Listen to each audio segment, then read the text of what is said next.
आप कितने शुभ संस्कारी प्राणी हो। सभी बहन भाई बुजुर्ग बेटी माई बाई सभी जो यहाँ पहुँचे, चाहे कोई दुख में आ रहा है, चाहे कोई ज्ञान समझ के आया है, या किसी भाई बहन के कहने से इस पवित्र स्थल पर पहुँचा है, तो यहाँ आने के बाद अपने आप इस रंग में रंग ही जाता है। एक दो बार सत्संग सुनने के बाद आज सब बुद्धिमान समाज है, तो जो प्रसंग चल रहा है हम उसी पर आते हैं। तो इन्होंने ब्रह्मा जी से प्राप्त उस ज्ञान के आधार से चुनक ऋषि ने तप सेलेक्ट कर लिया और वेदों से ओम मंत्र, तो गीता अध्याय नंबर 7 के श्लोक नंबर 18 में कहा है कि ये ज्ञानी आत्मा हैं तो उदार मीन समर्पित हैं परमात्मा के लिए। हजारों वर्षों तक तप किए, साधनाएं की, सूख कर काटा हो गए, प्रवाह नहीं की, चाहे जान भी जाओ परंतु परमात्मा मिले मोक्ष हो। लेकिन किक्कर बबूल का बीज बो के और आम की आस करना महामूर्खता होती है। इसी प्रकार इन ऋषि महर्षियों ने ओम नाम का जाप ये बबूल का बीज बोया, हठ योग करना भी ये बबूल का बीज है। इसकी साधना करके ये पूर्ण मोक्ष की आशा में बैठे। हजारों वर्षों तक चुनक ऋषि साधना करते रहे। गीता अध्याय नंबर 11 के श्लोक नंबर 32 में गीता ज्ञानदाता कहता है कि अर्जुन मैं काल हूँ और सब लोगों को अक्षय करने के लिए, इनका नाश करने के लिए अब मैं प्रवृत्त हुआ हूँ। तो श्री कृष्ण जी तो पहले ही विद्वान थे श्री अर्जुन के साथ, क्योंकि उसके रिलेटिव थे, अर्जुन के साले थे श्री कृष्ण भगवान। और वो श्री कृष्ण नहीं, उसमें वो काल बोल रहा था, जब कहता ये देख मेरा ये वास्तविक स्वरूप है और मैं काल हूँ, 1000 भुजा है उसके।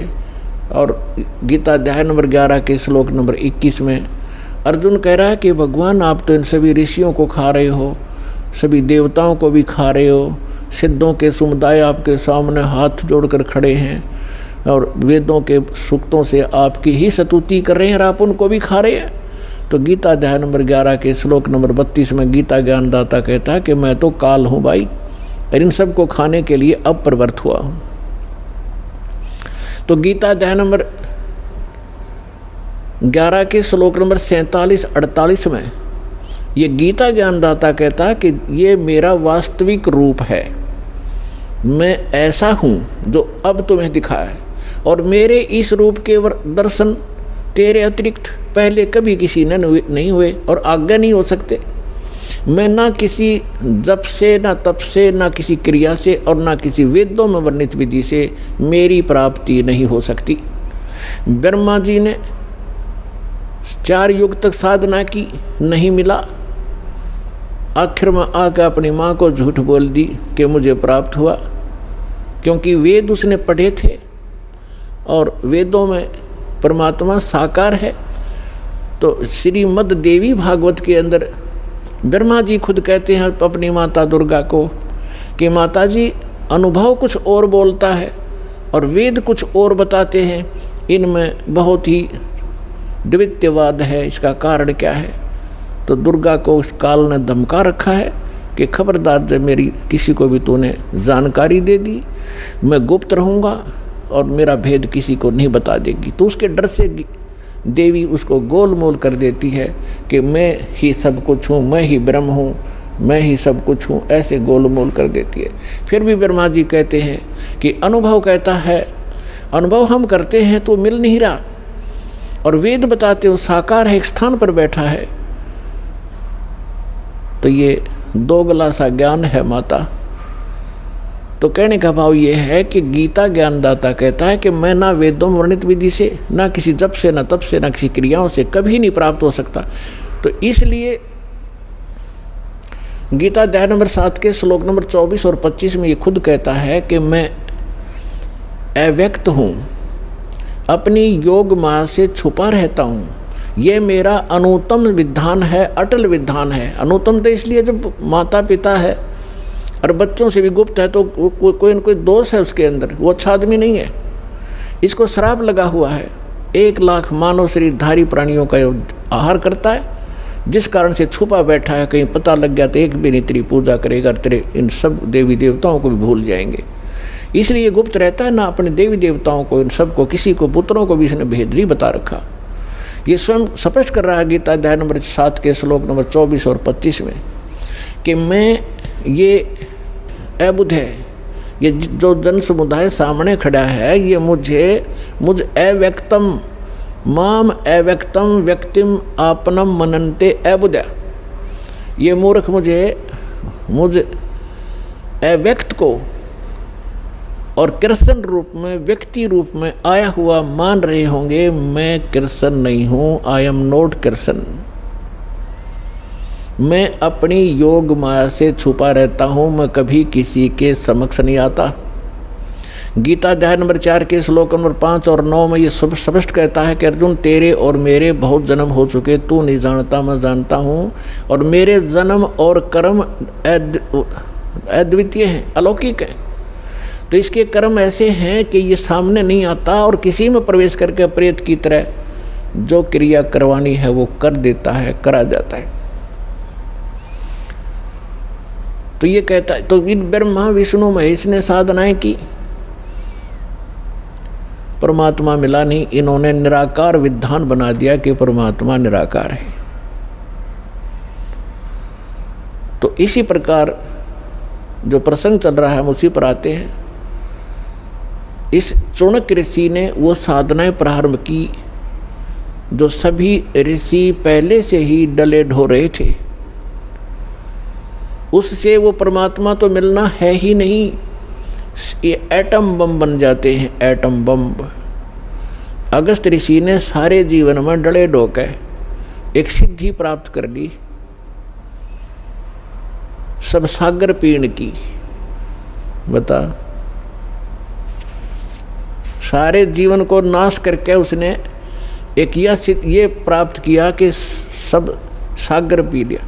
अब इस तत्व ज्ञान के अंदर परमात्मा ने क्या बताया है,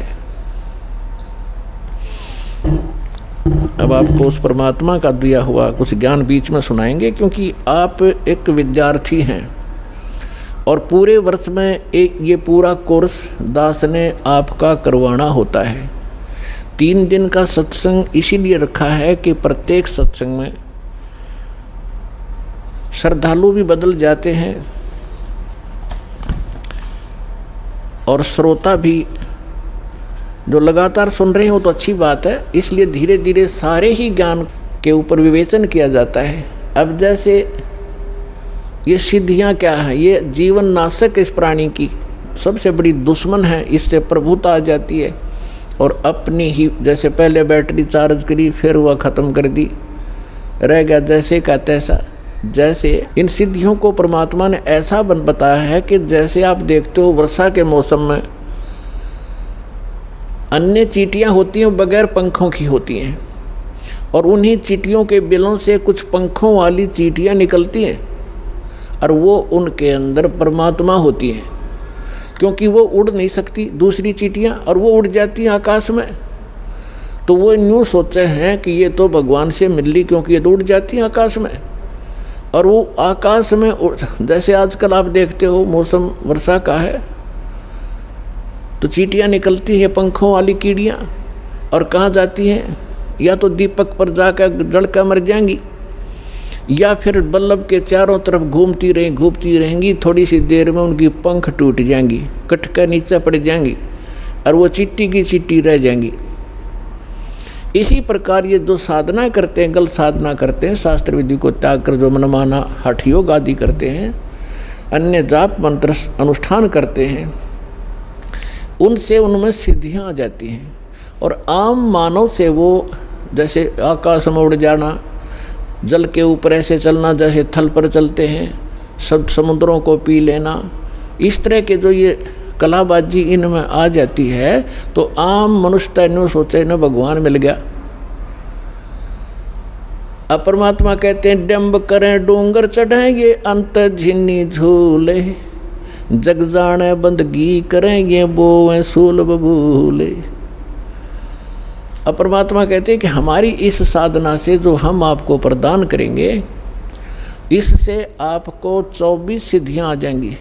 यहाँ की तो 8 सिद्धि हैं और उन्हीं के अंदर ये लटपट होकर अपना जीवन नाश कर जाते हैं। परमात्मा कहते हैं जो साधना हम आपको बताने जा रहे हैं इससे आपको 24 सिद्धियां प्राप्त हो जाएंगी, लेकिन एक भी प्रयोग मत कर लेना, नहीं तुम्हारे लिए विष का काम करेंगी। अपने आत्मा सिद्धि का अर्थ होता साधना की सफलता। हम इन सिद्धियों जो हमारे अंदर आएंगी हम इसको डिपॉजिट रखेंगे, एक पावर बनेगी, और जो अन्य मंत्र हम आपको दे रहे हैं उससे आपकी आत्मा इतनी चार्ज होगी, इन्हीं के सहारे, इनकी भक्ति की शक्ति से हम सतलोक जाएंगे। यदि हमने यहाँ खराब कर दी तो हम आगे जा नहीं सकते, हमारी सारी पूंजी नष्ट हो जाती है। तो क्या बताते हैं, शब्द महल में सिद्ध 24, अंश बिछोड़े विश्वे 20। कहते हैं हमारे जो मंत्र में, शब्द में 24 सिद्धियां आ जाएंगी आप में, और यदि आपने इनका प्रयोग कर लिया आपकी वाह वाह हो जाएगी। किसी का झाड़ा ला दोगे वो ठीक हो जाएगा, आपकी भक्ति नष्ट हो जाएगी। या आप देखते हो पुराने किसी नगर में कोई किसी चीज़ का झाड़ा लगाता है, उनका दादा लाई है कि वो दूसरा लगाना शुरू कर देता है। ये पूर्व जन्म के पुण्यकर्मी प्राणी थे और पहले भी इन्होंने ऐसे बैठा लिया, दोबारा थोड़ी बहुत पूंजी बची थी वही झाड़े ला कर नाश कर जाएंगे। तो इसलिए हमने चौकस होना है, थोड़ा बुद्धि से काम लेना है। झाड़ा लाने से बात नहीं बनेगी, उसको अपना इस परमात्मा से जोड़े, वो भी अपना धन इकट्ठा करे, आप भी करो। क्या बताते हैं, शब्द महल में सिद्धि 24, अंश बिछोड़े विश्वे 20। एक सिद्धि सुर देव मिलावे, एक सिद्धि मन वृत्ति बतावे। एक सिद्धि होवे पवन स्वरूपी, एक सिद्धि होवे अनुरूपी। एक सिद्धि निस्वासर जागे, एक सिद्धि सेवक हो आगे। एक सिद्धि स्वर्गापुर धावे, एक सिद्धि जो सब घट छावे। एक सिद्धि सब सागर पीवे, एक सिद्धि जो बहुजुग जीवे। एक सिद्धि जो उड़े आकाशा, एक सिद्धि परलोक के वासा। एक सिद्धि कष्ट तन जारा, एक सिद्धि तन हंस निहारा। एक सिद्धि जल डूब न जाई, एक सिद्धि जल पैर न लाई। एक सिद्धि बहु चोले धारे, एक सिद्धि नीत तो विचारे। एक सिद्धि पांचों तत् नीरम, एक सिद्धि जो बजर शरीरम। एक सिद्धि पीवे नहीं खाई, एक सिद्धि जो गुप्त छिपाई। एक सिद्धि ब्रह्मंड चलावे, एक सिद्धि जो सब नाद मिलावे। एता खेल खिलारी खेले, सो हम हंसा प्रगट बेले। 24 को ना दिल चावे, सो हंसा शब्द अतीत कहावे। प्रासिद्धि पूर्ण पटरानी, सतलोक की कहूँ निशानी। सतलोक सुख सागर पाया, सतगुरु भेद कबीर लखाया। परमहंस पे खो परवाना, जन कहते दास गरीब दीवाना। अब आदरणीय गरीबदास साहिब जी गांव छुड़ानी जिला दद्दर वाले, इनको परमेश्वर मिले थे स्वयं आकर के गांव छुड़ानी के जंगल में, खेतों में, जहां ये अपने अन्य सहयोगी साथी ग्वालों के साथ, अन्य पालियों के साथ वहाँ गौ चरा रहे थे। 10 वर्ष के बालक थे और परमात्मा का विधान है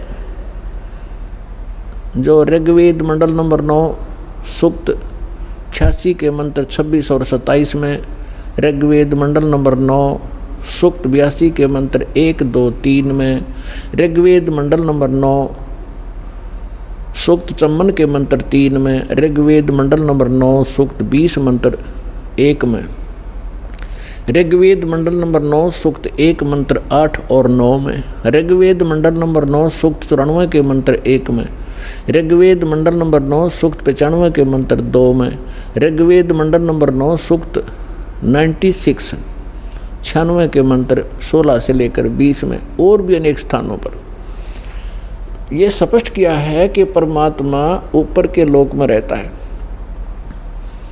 और वहाँ से सह शरीर गति करके आता, चल कर आता है। अच्छी आत्माओं को मिलते हैं, उनको तत्व ज्ञान से परिपूर्ण करते हैं, परिचित कराते हैं।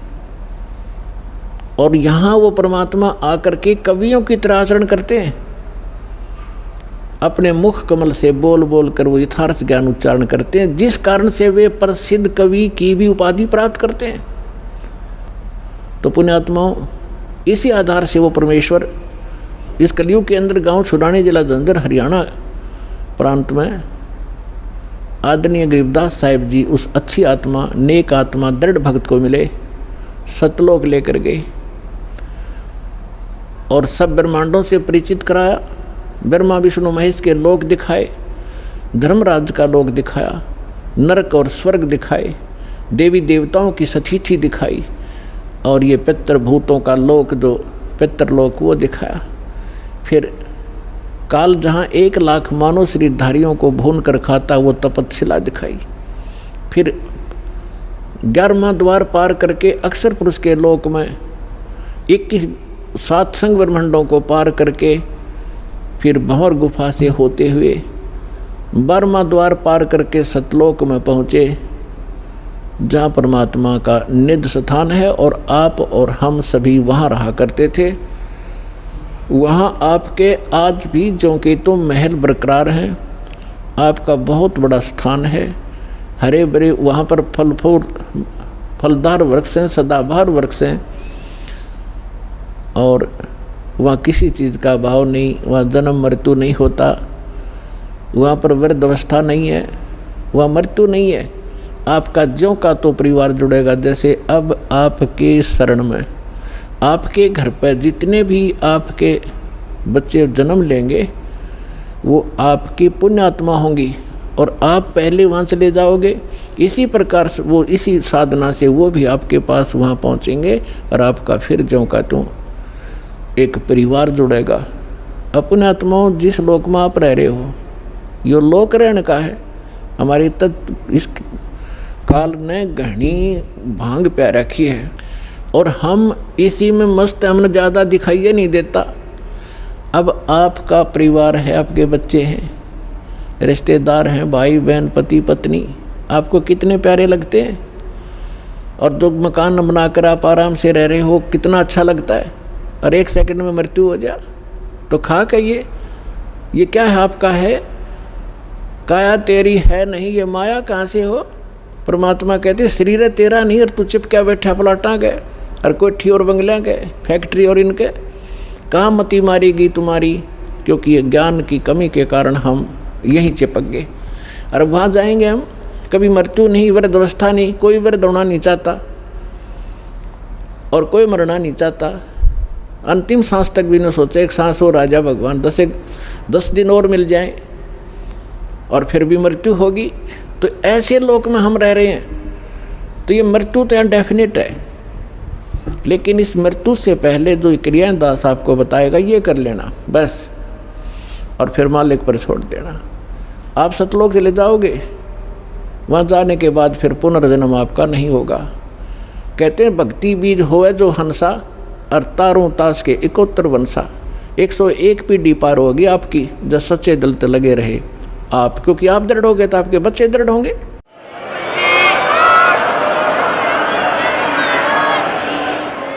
तो गरीबदास साहिब जी को परमात्मा मिले, उन्होंने फिर ये बताया कि इस जो मंत्र मुझे मिला है और यही आपको प्राप्त जब हो जाएगा, इसमें क्या बताया? शब्द महल में सिद्धि 24 अंश बिछोड़े विश्वे बीसा। ये 24 सिद्धि हैं भक्ति इस मार्ग में, और जो इसको दुरुपयोग करेगा, इन सिद्धियों को प्रयोग करेगा, लोग दिखावा करने लग गया, तो परमात्मा से दूर हो जाओगे। एक सिद्धि सुर देव मिलावे, एक सिद्धि मन वृत्ति बतावे। ये सिद्धियां हैं। एक सिद्धि हो पवन स्वरूपी, एक सिद्धि हो वे अनुरूपी, एक सिद्धि निस्वासर जागे, एक सिद्धि सेवक हो आगे। एक गोहाना के पास गांव है खेड़ी दमकन, वहाँ इस दास के मामा का गांव है वो, वहाँ हम जाते रहते थे। तो वहाँ के व्यक्ति क्या बताया करते थे कि यहाँ एक नेकी राम नाम के कबीर पंथी थे। अब ये फीत तलाव कबीर पंथ की ढोवन डले, तो उसकी क्या बताया, वहाँ एक आश्रम बना हुआ है नेकी राम जी का, और वो नेकी राम जी थे घीसा दास साहिब जी के शिष्य। लेकिन घीसा दास साहिब जी की साधना वो थी जो परमेश्वर ने बताई थी, और नेकी राम जी पूर्व जन्म के कोई साधक तपस्वी थे, लेकिन वो पुरानी बीमारी साथ रहती है। जो गुरुदेव से वो पूर्ण मंत्र तो उनको मिले नहीं थे, किसी को दिया नहीं उन्होंने, लेकिन अन्य जो साधना बताई थी वो भी उनका कल्याणकारक थी, ताकि उनको मनुष्य जीवन मिलते रहते, इस समय तक वो आ जाते। ऐसी साधना ये संत हमें दे कर गए थे। उसने वो भी छोड़ दी और वो पुरानी बीमारी ला ली, तप करने लगे। उस तप से उसमें सिद्धि आ गई, सारी रात मतलब सोता नहीं थे वह। तो उस आश्रम के निर्माण की कथा सुनाया करते हैं वो वहाँ के व्यक्ति के नेकी राम जी यहाँ बनी में आकर बैठे थे वृक्ष के नीचे, और साधु संत के रूप में थे। गांव वालों ने देखा, एक दिन देखा, 2 दिन देखा, 10 दिन देखा कि भी महात्मा दिन रात जागता है, सोता नहीं है। एक चर्चा का विषय बन गए। लोगों ने रात को छुप कर देखा, दिन में उसके पास बैठे रहते, ड्यूटी लगा दी, वह तसल्ली करो, पूरी जांच करो। तो उन्होंने 1 महीने तक देखा, वो सोया नहीं। इसी बात से वो महात्मा पाक गया, आश्रम बना दिया और पूजा शुरू होगी। खाकता फिर वो, ये घोड़े सारे दिन रात जागेंगे, मोक्ष हो जाएंगे। तो ये सब बगैर ज्ञान, बिना ज्ञान के हम ऐसे डले ढोरे थे। एक सिद्धि निस्वासर जागे, एक सिद्धि सेवक हो आगे, एक सिद्धि सुरगापुर धावे, एक सिद्धि जो सब गच्छावे। अब जैसे ये गोपी चंद और भर्तृ जी को हमारे हिंदू समाज में मानते हैं कि ये मुक्त हो गए, ये पार हो गए, पार नहीं हुए, ये ताड़ यहीं पर भटक रहे हैं। जैसे एक सिद्धि सुरगापुर धावे, अब इसी ऐसी सिद्धि हो जाती है इनकी मृत्यु के उपरांत ये स्वर्ग में भी जा सकते हैं और वहाँ से यहाँ भी आ सकते हैं और अपना जीवन नाश ही कर रहे हैं।